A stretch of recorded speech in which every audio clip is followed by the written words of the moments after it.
Hi అండి, అందరికీ జై శ్రీరామ్. ఈరోజైతే ఇదిగోండి మన శివయ్యకి అందరికైతే చక్కగా అభిషేకం చేయడానికి అయితే ఇలా రెడీగా చేసుకున్నాము. ఈరోజైతే గురువారం రోజు ఆ శ్రావణ మాసంలో ఏకాదశి వచ్చింది కదండి. చక్కగా అయితే మన సత్యనారాయణ వ్రతం చేద్దామని అనుకుంటున్నాము ఇంట్లోనే. ఇదిగోండి సత్యనారాయణ వ్రతానికి అయితే అన్ని సామాన్లు అయితే తీసుకున్నామండి. మన బంగారు తండ్రికి అయితే ఇప్పటి నుండో చేయాలనుకుంటున్నాం. ఈరోజైతే కుదిరింది. ఈరోజైతే సత్యనారాయణ వ్రతం అయితే మన ఇంట్లో చేసేస్తున్నాం. చూద్దాం రండి.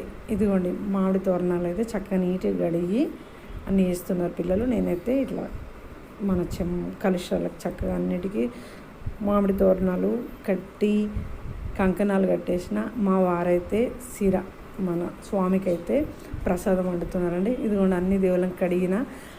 పూర్ణం అయితే చాలా ఇంపార్టెంట్ కదండి. మా బంగారు తల్లి అయితే చక్కగా పూర్ణాలు చేస్తుందండి. శనగపప్పు, బెల్లం, విలాచి వేసి అయితే ఇదిగోండి నాకైతే ఇలానే వచ్చండి. ఇదిగోండి ఇలా అయితే పూర్ణాలు అయితే చేస్తున్నాండి.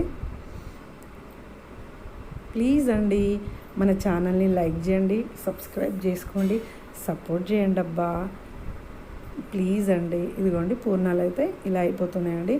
ప్రసాదం అయితే ఇదిగోండి మా వారైతే చక్క కింద కూర్చొని, నేనైతే కింద కూర్చోలేను కాబట్టి మా వారైతే అన్నీ చేస్తున్నారండి.